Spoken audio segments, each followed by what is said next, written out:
How to file a complaint. A simple guide to help you file a complaint in case you have a legitimate problem when buying an item or service. And with you today... Professor Know-It-All. Okay, Professor Know-It-All, go ahead.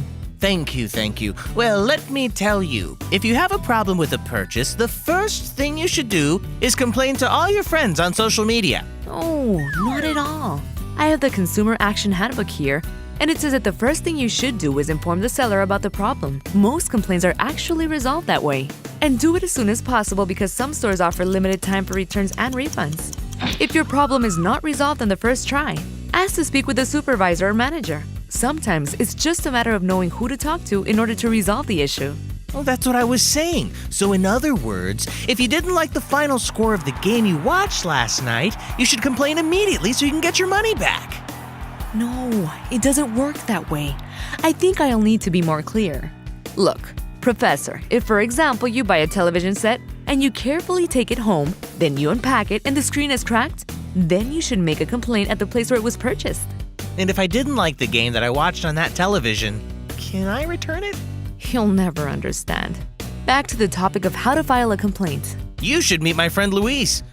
He's an expert at complaining. Professor, so if the complaint is not resolved after contacting the seller, you should begin a formal process by writing to the business in question and express your complaint following these recommendations. 1. Start by keeping a record of everything that's happened. 2. Contact the seller or manufacturer. Explain the problem in detail but be brief and to the point, and state whether you want a refund or exchange and how long you're willing to wait for a response. Don't be threatening or rude. That won't help you. Provide your name, address, and your phone number so they can contact you. 3.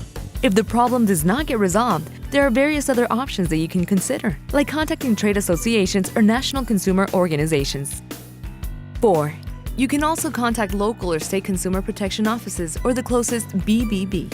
Oh yes, of course. Big bad business. No, Professor. The BBB is a Better Business Bureau, which is a non-profit organization that helps resolve consumer complaints. Now everything is starting to become clear. If I have a complaint about a product that I've purchased, I should call to complain. And if it's not resolved, I should write to the seller. And if it's still not resolved, I should contact the closest consumer protection agency. Very good, that's right. And by the way, there are also small claims courts in case none of these options resolve the problem. Is it clear now, Professor? Crystal clear. Professor, if you have any more questions, visit USA.gov. They will guide you to find contact information for businesses and manufacturers and a sample letter of complaint. You can also download or request a free copy of the Consumer Action Handbook for more tips.